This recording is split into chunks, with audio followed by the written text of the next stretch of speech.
मार्च में अंगूर की खेती में किए जाने वाले महत्वपूर्ण कार्य। अंगूर की खेती भारत में एक महत्वपूर्ण नकदी फसल के रूप में जानी जाती है।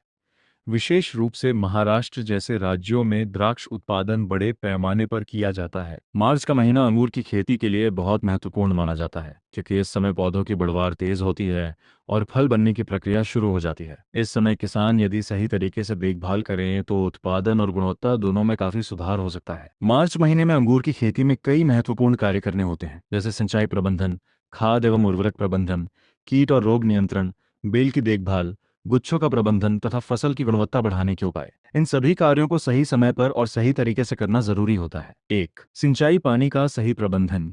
मार्च महीने में तापमान धीरे धीरे बढ़ने लगता है, जिससे मिट्टी की नमी जल्दी कम होने लगती है। अंगूर की बेल को इस समय पर्याप्त पानी की आवश्यकता होती है। सिंचाई करते समय ध्यान देने योग्य बातें।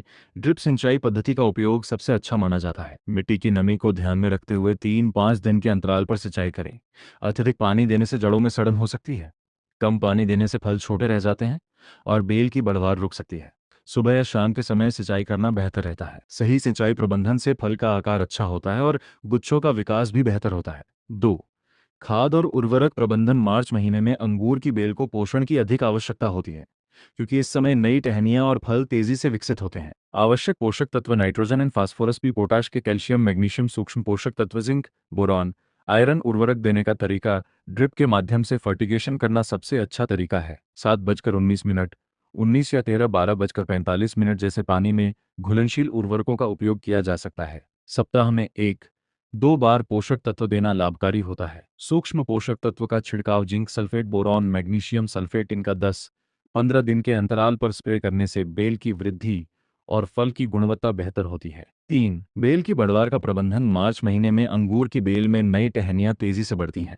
यदि इनका सही प्रबंधन नहीं किया गया तो बेल में अत्यधिक घनत्व हो सकता है, जिससे फल की गुणवत्ता प्रभावित हो सकती है। इस समय किए जाने वाले कार्य, अनावश्यक टहनियों को हटाना, कमजोर शाखाओं को काटना, बेल को तार पर सही तरीके से फैलाना। इससे पौधे को पर्याप्त धूप और हवा मिलती है और रोगों का खतरा कम होता है। 4, गुच्छों बंच का प्रबंधन। मार्च के महीने में अंगूर के गुच्छों का विकास शुरू हो जाता है। इस समय गुच्छों की संख्या और आकार का प्रबंधन बहुत जरूरी होता है। गुच्छा प्रबंधन के उपाय, बहुत ज्यादा गुच्छों को हटाना, कमजोर गुच्छों को निकाल देना, प्रत्येक बेल पर संतुलित संख्या में गुच्छे रखना। इस प्रक्रिया को थिनिंग थिनिंग कहा जाता है। इससे बचे हुए गुच्छे अच्छे आकार के बनते हैं। 5, कीट नियंत्रण। मार्च महीने में तापमान बढ़ने के कारण कई प्रकार के कीट अंगूर की फसल को नुकसान पहुंचा सकते हैं। प्रमुख कीट: 1, थ्रिप्स, 2, मिलीबग, 3, पत्ती खाने वाले कीट, 4, जेसिड। नियंत्रण के उपाय: खेत की नियमित निगरानी करें, जैविक कीटनाशकों का उपयोग करें, आवश्यकता अनुसार कीटनाशक दवाइयों का छिड़काव करें। जैविक उपाय: नीम तेल का छिड़काव, ट्राइकोग्रामा जैसे जैविक एजेंट का उपयोग। इससे कीटों का नियंत्रण किया जा सकता है। 6, रोग नियंत्रण। मार्च महीने में अंगूर की फसल पर कई प्रकार के फफूंद जनित रोग भी देखने को मिलते हैं। प्रमुख रोग: powdery mildew, downy mildew, anthracnose. नियंत्रण के उपाय: बेलों के बीच उचित दूरी बनाए रखें, खेत में नमी अधिक न होने दें, समय समय पर फफूंदनाशक का छिड़काव करें।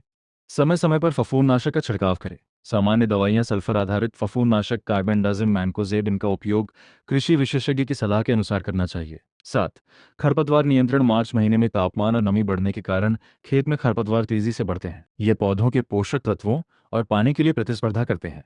खरपतवार नियंत्रण के तरीके: हाथ से निराई, मल्चिंग का उपयोग, आवश्यक होने पर खरपतवार नाशक दवाइयों का प्रयोग। मल्चिंग करने से मिट्टी की नमी भी बनी रहती है और खरपतवार भी कम उगते हैं। 8, पौधों को सहारा देना। अंगूर की बेल एक लता होती है, इसलिए उसे सहारे की आवश्यकता होती है। सहारा देने के तरीके: तार प्रणाली, ट्रेलिस सिस्टम, बावर सिस्टम, टी आकार का सहारा। मार्च में बेल की बढ़वार तेज होती है, इसलिए नए टहनियों को तार पर सही तरीके से बांधना जरूरी होता है। फलों की गुणवत्ता बढ़ाने के उपाय। मार्च में किए गए कुछ विशेष उपाय अंगूर की गुणवत्ता को बेहतर बनाते हैं। गुणवत्ता सुधार तकनीक: हार्मोन स्प्रे जैसे GA3, गुच्छों की सफाई, संतुलित पोषण। इससे फल का आकार बढ़ता है और बाजार में अच्छी कीमत मिलती है। 10, मौसम का ध्यान रखना। मार्च महीने में कई बार अचानक तापमान बढ़ सकता है या आंधी तूफान आ सकते हैं। बचाव के उपाय: खेत में हवा के लिए उचित व्यवस्था, बेलों को मजबूत सहारा देना, पानी की उचित व्यवस्था रखना। इससे फसल को नुकसान से बचाया जा सकता है। 11, खेत की नियमित निगरानी। अंगूर की खेती में सफलता का सबसे बड़ा रहस्य नियमित निरीक्षण है। क्या क्या देखें? पत्तियों का रंग, टहनियों की वृद्धि, कीट और रोग के लक्षण, मिट्टी की नमी। यदि किसी समस्या का पता जल्दी चल जाए तो उसका समाधान भी जल्दी किया जा सकता है। निष्कर्ष: मार्च का महीना अंगूर की खेती के लिए अत्यंत महत्वपूर्ण होता है। इस समय पौधे तेजी से बढ़ते हैं और फल बनने की प्रक्रिया शुरू हो जाती है। इसलिए किसान को सिंचाई, खाद उर्वरक प्रबंधन, कीट एवं रोग नियंत्रण, बेल की देखभाल और गुच्छों के प्रबंधन पर विशेष ध्यान देना चाहिए। यदि इन सभी कार्यों को वैज्ञानिक तरीके से और सही समय पर किया जाए तो अंगूर की फसल से अधिक उत्पादन और अच्छी गुणवत्ता प्राप्त की जा सकती है। इससे किसानों की आय भी बढ़ती है और उन्हें बाजार में बेहतर मूल्य मिलता है। अंगूर की खेती में सफलता के लिए किसान को आधुनिक तकनीकों का उपयोग करना चाहिए और कृषि विशेषज्ञों की सलाह भी लेते रहना चाहिए।